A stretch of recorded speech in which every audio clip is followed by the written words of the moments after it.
মানুষ কী ভাববে, মানুষ কী বলবে। আমরা আমাদের জীবনে অনেক কিছুই ভেবে থাকি, অনেক স্বপ্ন দেখে থাকি, কিন্তু সবসময় তা পূরণ হয় না। তার একটাই কারণ যে মানুষ কী বলবে, মানুষ কী ভাববে। তুমি কিছু করতে যাচ্ছ, হঠাৎ মনে হলো মানুষ কী বলবে। এই সমাজে তুমি যাই করো না কেন, মানুষ কথা বলবেই। তুমি যদি পড়াশোনা ভালো করো, তাহলে বলবে তুমি বইয়ের পোকা, সারাদিন বই নিয়ে পড়ে থাকো, বাইরে বাড়ি হও না। আবার তুমি যদি খারাপ পড়াশোনা করো, তাহলে বলবে ঢ্যাঁড়স, কিছুই পারে না।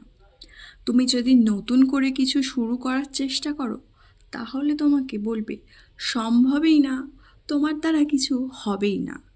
আবার তুমি যদি কিছুই না করো, তাহলে বলবে বেকার, নিষ্কর্মা, কিছুই পারে না।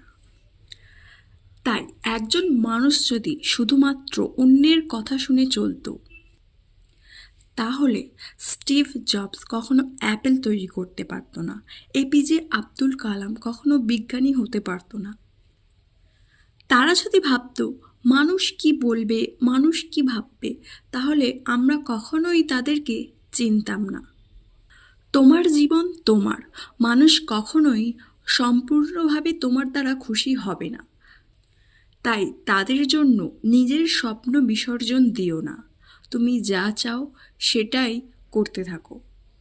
তুমি যা করতে চাও সাহস নিয়ে সেদিকে এগিয়ে যাও, কারণ দিন শেষে জয়ী সেই মানুষ যে ভয় না করে এগিয়ে যায়।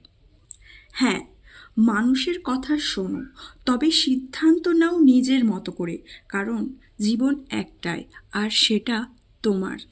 তাই নিজের স্বপ্নকে ভালোবাসো, সাহস নিয়ে এগিয়ে যাও।